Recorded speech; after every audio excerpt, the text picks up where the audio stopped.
আমার দেশে অসংখ্য আলেম ওলামা নিরীহ মানুষকে জঙ্গি তকমা দিয়ে কারাগারে রাখা হয়েছে। যদি বাবর সাহেব মুক্তি পায় তাহলে যে সমস্ত আলেম ওলামা ভিতরে তারা কেন মুক্তি পাবে না? তাদের মুক্তির আগে সংস্কার না নির্বাচন হতে দেওয়া হবে না বাংলাদেশে। আর মাদ্রাসা ছাত্রদের পবিত্র রক্তে পা রেখে তারা ক্ষমতায় যায়, আর ক্ষমতায় যে ইসলাম ও মুসলমানকে চ্যালেঞ্জ করে, এ সুযোগ আর দেওয়া হবে না। আলা রাসূলিল কারীম, আম্মা বাদ। হেফাজত ইসলাম বাংলাদেশ কর্তৃক আয়োজিত আজকের মহাসম্মেলনের সম্মানিত সভাপতি হাজারাত উলামায়ে কেরাম, বাংলাদেশের বিভিন্ন প্রান্ত থেকে আজকের এই মহাসম্মেলনে আগত প্রতিটি মুমিন মুসলমানকে আমার হৃদয় নিংড়ানো ভালোবাসা, শুভেচ্ছা এবং অভিনন্দন। সম্মানিত সুধী, দুটো বিষয় প্রথমেই আসে। একদিকে বিতর্কিত নারী সংস্কার কমিশন করে আমাদের অনুভূতিতে আঘাত দেওয়া হচ্ছে, আরেকদিকে মানবিক করিডোরের সিদ্ধান্ত নিয়ে স্বাধীনতার উপর আঘাত দেওয়া হচ্ছে। আমার মনে হয় বিতর্কিত নারী কমিশন করে আমাদের দৃষ্টি এদিক রেখে বর্তমানে মার্কিন যুক্তরাষ্ট্রের সাথে বাংলাদেশের স্বাধীনতা বিক্রির সওদাবাজি হচ্ছে কিনা সেটাও দেখতে হবে। হেফাজত ইসলাম বাংলাদেশ শুধু দাবি করবে না, সকল মাসলাকের মানুষের পূর্ণ সমর্থন হেফাজতের প্রতি আছে, কারণ হেফাজত হচ্ছে বাংলাদেশে সর্ববৃহৎ ইসলামী অরাজনৈতিক সংগঠন।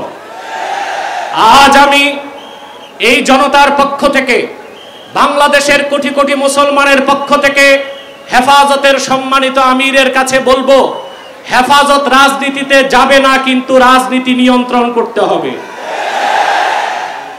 53 বছরের ইতিহাস আমাদের কলঙ্কিত। আলেম ওলামা, পীর মাশায়েখ আর মাদ্রাসা ছাত্রদের পবিত্র রক্তে পা রেখে তারা ক্ষমতায় যায়, আর ক্ষমতায় যে ইসলাম ও মুসলমানকে চ্যালেঞ্জ করে, এ সুযোগ আর দেওয়া হবে না। অনতি বিলম্বে বিতর্কিত নারী কমিশনের সমস্ত প্রস্তাব বাতিল করলেই হবে না। যে নারী নামের হিজড়াগুলো এই দুঃসাহস করেছে, গ্রেফতার করে তাদেরকে আইনের আওতায় আনতে হবে। আরেকটি বিষয় হচ্ছে, ডক্টর ইউনূসকে বক্তব্য পরিষ্কার করতে হবে। 16 বছর ভারতীয় আধিপত্যবাদের বিরুদ্ধে আমরা রক্ত দিয়েছি। সর্বপ্রথম সকল প্রকার শিরক, কুফর, রামবাং, নাস্তিক আর ভারতীয় আধিপত্যবাদ ও ফ্যাসিবাদের বিরুদ্ধে রক্ত উৎসর্গ করেছে শাপলা চত্বরে হেফাজতের আলেম ওলামা কর্মীরা। সেই আন্দোলনের আগ্নেয়গিরিতে 5ই আগস্ট ছাত্র জনতা আগুন ধরিয়েছে শুধু। অতএব আলেম ওলামাকে বাদ দিয়ে কোনো সিদ্ধান্ত মেনে নেওয়া হবে না। ডক্টর ইউনূস সাহেব পরিষ্কার করুন, মানবিক করিডোরের নামে বাংলাদেশকে ইন্দো প্যাসিফিক অঞ্চলে যুদ্ধের দিকে ঠেলে দিবেন না। আমরা ভারতকে শায়েস্তা করেছি, যদি আটলান্টিকের ওপার থেকে কেউ আগ্রাসন করতে আসে, বাংলাদেশের প্রত্যেকটি মাদ্রাসায় একটা ক্যান্টনমেন্ট হবে। সেনাবাহিনীর সাথে কাঁধে কাঁধ মিলিয়ে মাদ্রাসা ছাত্ররা দেশ রক্ষায় মাঠে নামবে।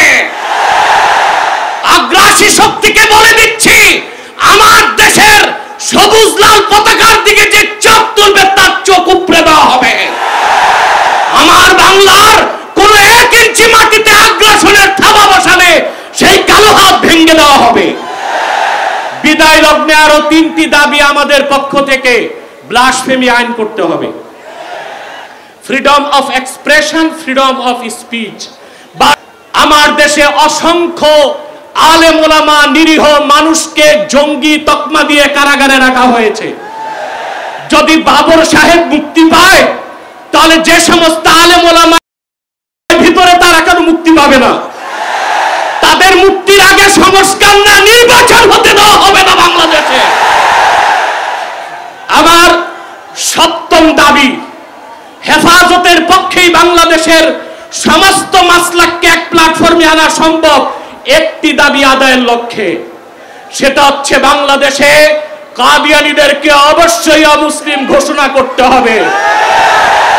হেফাজত যদি ডাক দেয়, তাহরিকে খাতমে নবুয়্বত সারা বাংলাদেশের মাসলাক আসবে। আমরা কাদিয়ানীদেরকে অমুসলিম ঘোষণার দাবি আদায়ে যদি জান ও মাল দিতে হয়, কারা কারা প্রস্তুত আছি? ওয়া আখির দাওয়ানা আনিল হামদুলিল্লাহি রাব্বিল আলামিন। ওয়াসসালামু আলাইকুম ওয়া রাহমাতুল্লাহি তাআলা ওয়া বারাকাতুহু।